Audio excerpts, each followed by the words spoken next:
any further, we're diving into another fireside chat, which is going to be about funding and growing your startup. What's happening right now with the ecosystem? Everyone who wants to create a startup, become a founder, see, the only way to grow is raising the funds from a venture capital. That's also something we heard in the previous chats. But right now, what we're going to do, we're going to dive into the bootstrapping world. And how can we actually grow without the venture capital or outside investment? And what are the challenges? Maybe some kind of tips and tricks along the way. So bootstrapping your startup, challenges and lessons learned. Let's greet Mindaugas Mikalajūnas, CEO of SME Finance. Hello. And a moderator, Sandra Golbreich, founding partner at Baltic Sandbox.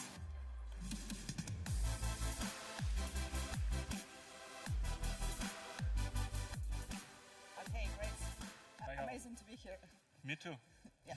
So we're going to talk about bootstrapping. I mean, as an investor, I always say that there is this internal battle between like the startups that are raising money, the startups that are not raising money. But what I should say, I have like a huge amount of respect for those startups that are actually bootstrapping. So why the decision to bootstrap a startup? Why didn't you go like typical venture capital way for the fintech? At the beginning, we were quite local, basically. To raise some VC fund, external capital from VC, you should go big. At the beginning, we wanted to be a little bit slowly down, a little bit step by step, going to the market because it was quite new market.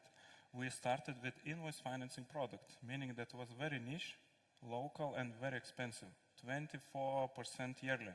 So it was very costly. That's why, you should, focus on the product development at the beginning, find the market fit, and then you can raise more capital. But when we started, in 2016, in July, after 2 weeks, we already had first client. And after 2 months, we already were profitable. So we see that there is market fit.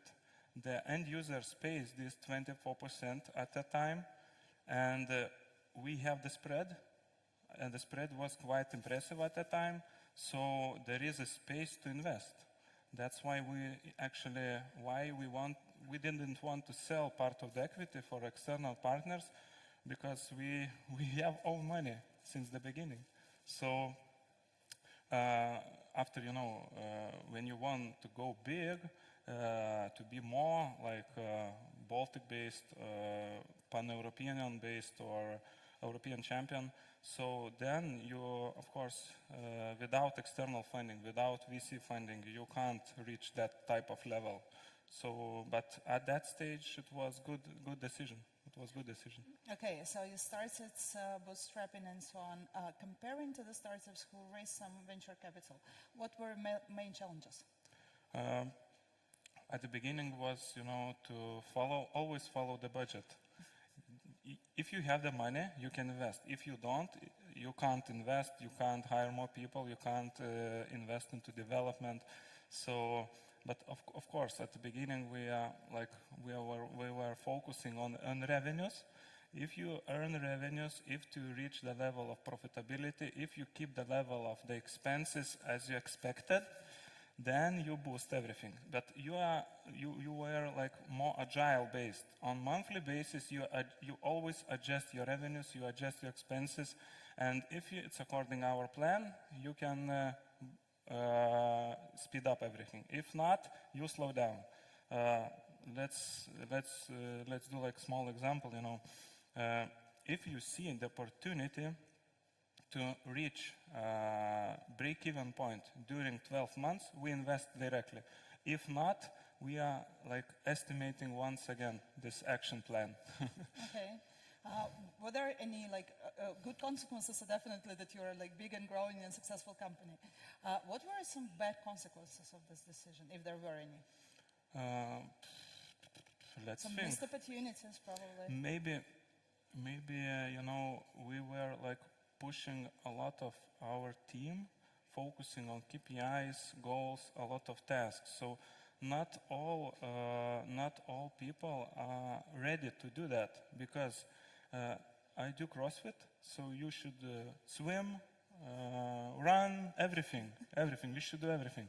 So in the startup who is bootstrapping, you should prepare for everything as well. But not all people are ready to do all this stuff.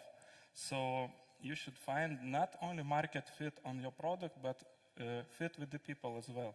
And during these 6 years, we lost quite a lot of people because of this bootstrap business approach, because it was unusual. You should work harder, you should work smarter, you should work more hours, logically, to reach this level or KPIs or milestones internally. Yeah, you work in a startup, right? Yeah.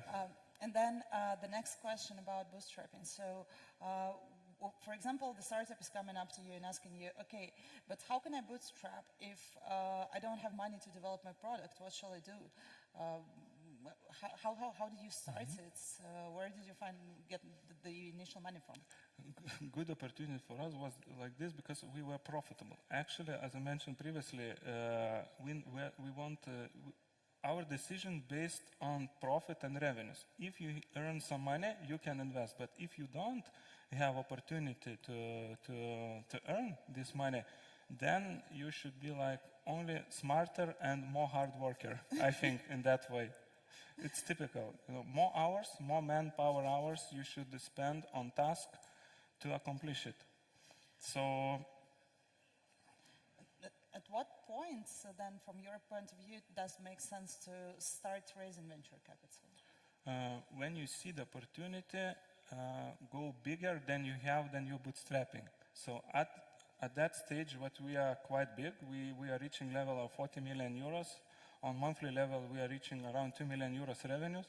So if we want to build pan-European, unicorn or similar, then we should invest more. Meaning that it's not, 1 million euros investment. We are talking about 10, 20, 50, 30 million euros investments to build something big. And that in that situation, you can't earn that type of level of profit. That's why you need external capital to bootstrap. Not only for the bootstrap, but to speed up everything. And what would be the rules for the team that want to just start their startup and bootstrap and come to some level of success? Typically, I was like figures focused, so always follow the budget. It's one of the main reasons. You should have diversification in all kind of activities. Diversify your funding sources, diversify your suppliers, diversify your team. Diversify your revenue streams, your countries. So not focusing only one thing. So diversification, I think, is a king to bootstrap. More power, more extra hours. I think it's very important. Extra mile from the team, focusing on tasks, on key tasks. Not do everything. You should do what is the most important at that time. Not for just doing tasks. I think, of course, you should have the trust from the main stakeholders. Who is the main stakeholder? Identify that. For us, it was the client and that investor. So we are working for these stakeholders very intensively. Okay, and at some point you will become an investor yourself, right? It's like maybe probably already, or as a company you'll start investing in startups.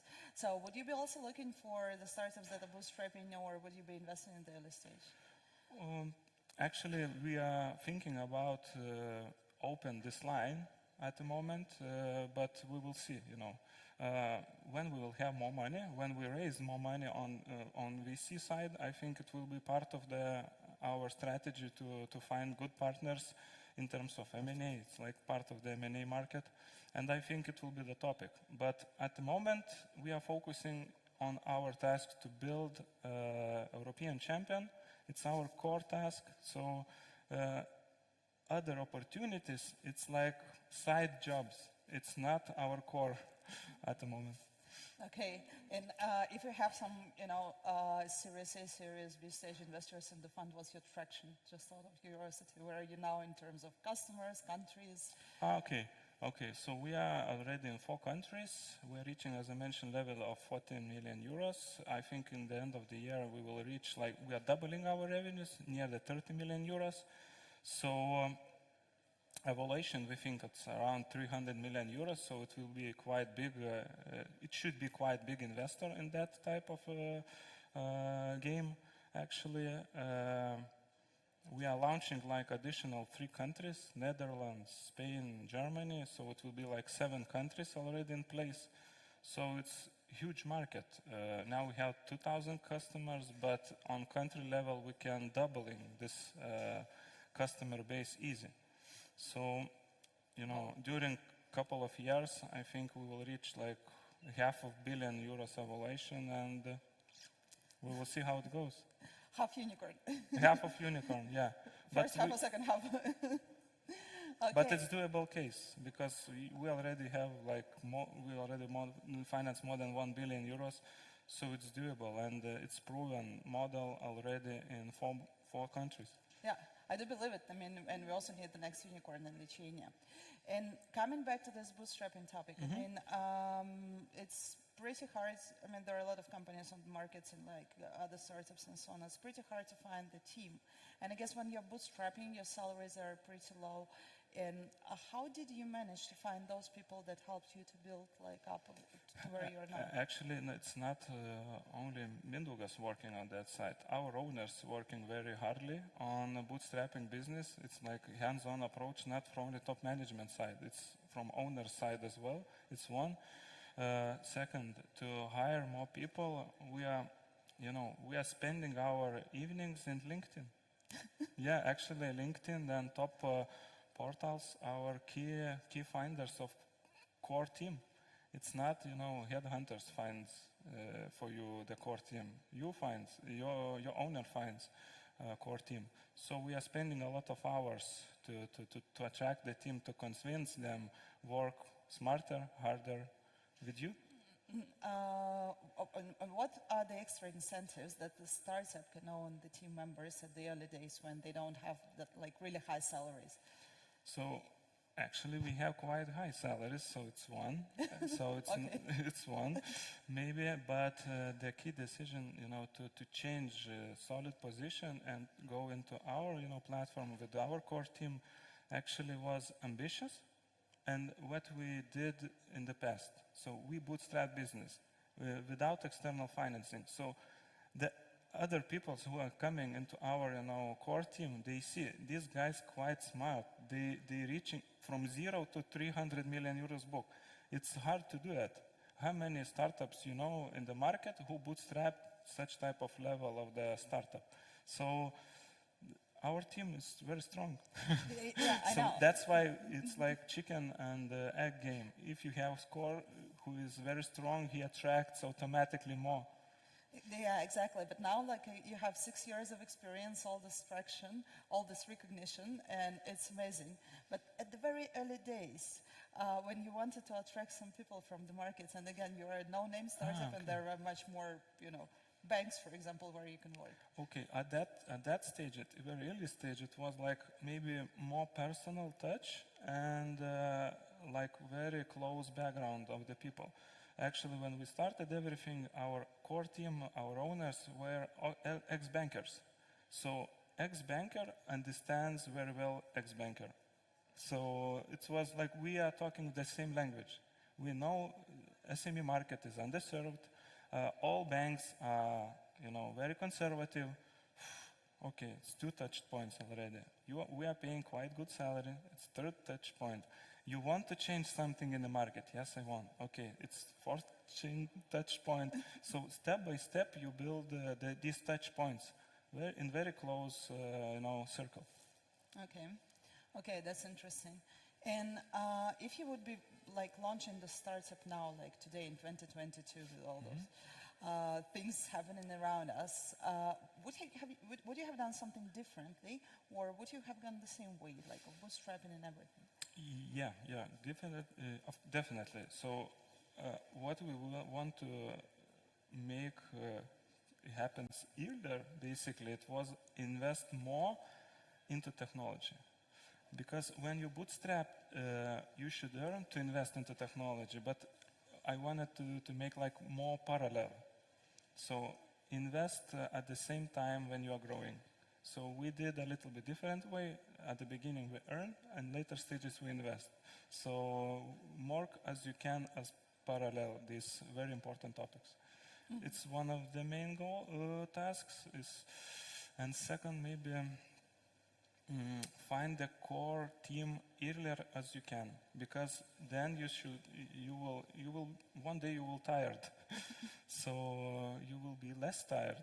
So core team is the key. Core team, invest more in technology, probably fundraise some money from the investors. It's maybe not this topic, I think, at the beginning. Yeah, more this topic more important, because the core team will find investors. If you will have more technology-based solutions, the investors will come itself, because the revenue is growing. We are doubling revenue, so it's without very, I would say, significant investments into technology even. And probably one of the last questions to start wrapping up. You're a very young fintech company, and people... Not so young, 6 years. Yeah, I mean, 6 years ago you were the youngest probably fintech company. And normally people don't tend to trust young companies with their money. So what did you do to build your customers' trust at the very beginning? Okay, so maybe SME Finance is a fintech who is understanding SME market. We are experts of SME market. We are ex-bankers who worked with SME market more than 10 years. So our core team is building the trust in investors, for the investors. So I think the team convinced to invest, basically. Yeah, but we should mention probably that the investors are your customers who are like investing through a platform. Because like, I think probably not all of the audience yet know what you are doing, but after this they'll definitely know it.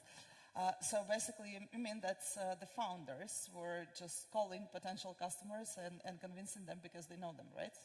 Yeah.